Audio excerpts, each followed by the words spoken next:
আসসালামু আলাইকুম আমার প্রিয় ভাই বোনেরা, সবাই কেমন আছো? আশা করি ভালো আছো। আমি আলহামদুলিল্লাহ ভালো আছি। এখন সর্দি করেছে প্রচুর, এই কদিন ভিডিও দিতে পারিনি। তা অনেকটা প্রবলেমে ছিলাম, মানে আমার শরীরটা ভিতর থেকে খুব অসুস্থ ছিল, তাই জন্য ভিডিও দিতে পারিনি। তা আমার ভাই জিজ্ঞেস করছিল যে আপা ভিডিও দাওনি কেন, কবে ভিডিও দেবে? তা ভিডিও করার মতন একটু ছিল না, আর কাজেরও চাপ ছিল, মানে সব দিক দিয়ে একসঙ্গে মিলেমিশে একাকার হয়ে গেছে। তা একটা কারণ ছিল, আমি মানে সেই নর্মাল ডেলিভারি তো দেখিনি, আমার দুটো সিজার হয়েছে। তাছাড়া নর্মাল ডেলিভারি আমি কারুর দেখিনি। আর আমার শরীর মানে হার্ট দুর্বল বলে আমি কোনো কষ্ট সহ্য করতে পারিনি কারুরই, নিজের কেন অন্যেরও কোনো কষ্ট যদি হয় আমার খুব কষ্ট হয়।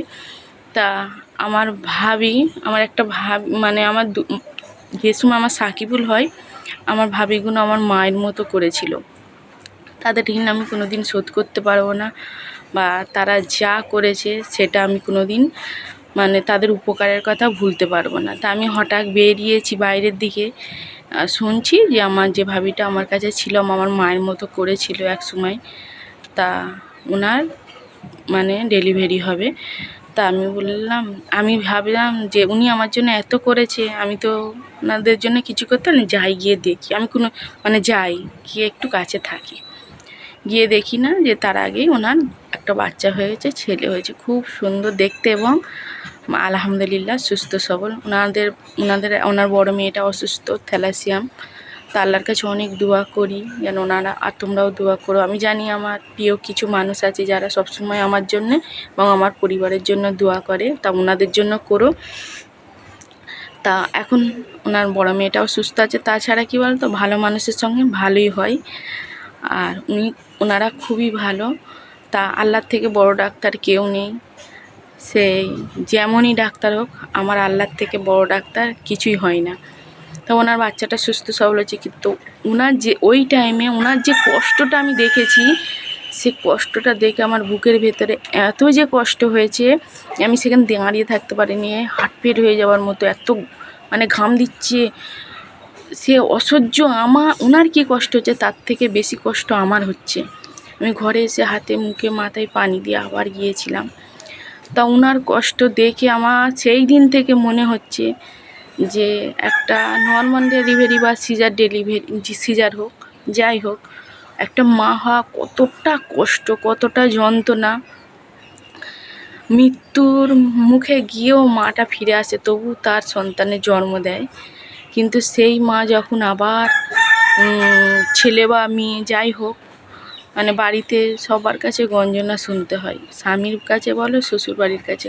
তা ওনার কষ্টটা দেখে আমি এই কথাই ভাবছি, ওনার কিন্তু ছেলে হয়েছে, অনেক আশাই ছিল যে একটা ছেলে হবে দুটো মেয়ের পরে। তা আলহামদুলিল্লাহ ছেলে হয়েছে।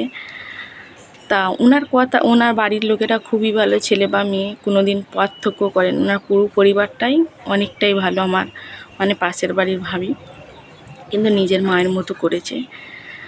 তা আমি সেই চিন্তা করতে যে ওই ছেলে বড় হয়ে একটা মা কিন্তু ভাতের আশায় ছেলেকে বড় করেনি, বা ছেলেকে পৃথিবীতে আনে যে একটু খোঁজ নেবে, একটু ভালোবাসবে, এটাই। আর ওই বাড়ির লোকেরা যখন একটা মা সন্তান যখন পেটে থাকে বুঝতে পারে না তার ছেলে কি মেয়ে, হ্যাঁ, যখন জন্ম দেয় তখন কিন্তু মৃত্যুর কাছ থেকে সে ফিরে আসে, এসে সেই ছেলে জন্ম দেয় বা মেয়ের জন্ম দেয়। কারোর ছেলে আশা থাকে, ছেলে হলে ভালো, মেয়ে হলে কিন্তু গঞ্জনা দেয় সারা জীবন, স্বামী বলো, শ্বশুরবাড়ির লোক বলো। তা আমি সেই কথাই ভাবছি, মানে ভেবে ভেবে আমার শরীরটা খুবই অসুস্থ হয়ে গেছে। হয়তো কাজ নেই বলেই ভাবনা চিন্তা বেশি, যে সেই মাকে আবার শুনতে হয় তুমি মেয়ের জন্ম দিয়েছো, তুমি অপয়া, তুমি বাড়িতে থাকুনি, কেউ মানে অনেক কিছুই, মানে আমরা গ্রামের মানুষ যেটা শুনি এইভাবে বলে।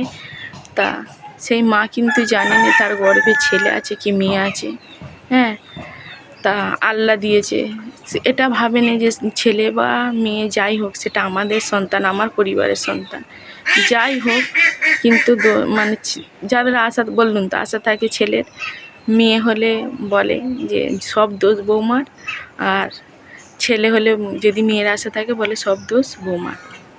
তা তাদের উদ্দেশ্যে ভিডিওটা বানানো, হয়তো সবার কাছে পৌঁছবে না, তবু আমি বলছি যে ছেলে বা মেয়ে যাই হোক, মনে ভাবো না এটা তোমাদের সন্তান, এইভাবে ভেবো না যে ওটা তার মা জন্ম দিয়েছে, বা তার মা কিন্তু মৃত্যুর দোরগোড়া থেকে ফিরে এসে তোমাদের একটা উপহার দিয়েছে, তোমাদের বংশ প্রদীপ, ছেলে বা মেয়ে যাই হোক। তা ছেলে বা মেয়ে যেটাই হোক, শুধু কেউ যদি ভাবে যে এটা আমার সন্তান, কিন্তু ছেলে মেয়ে পার্থক্য করে অনেক মানুষ, পার্থক্য করো না, সে যেমনই হোক সে তোমাদের সন্তান।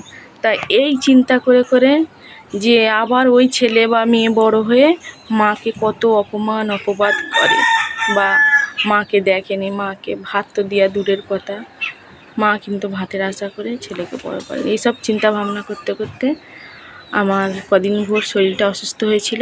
তা এটা আমার ছেলের ফোনে ভিডিও করতেছি, আর বেশি বড় করব না। সবাই ভালো থেকো, সুস্থ থেকো, আবারও ফিরে আসবো তোমাদের কাছে ভিডিও নিয়ে। ঠিক আছে, আল্লাহ হাফেজ।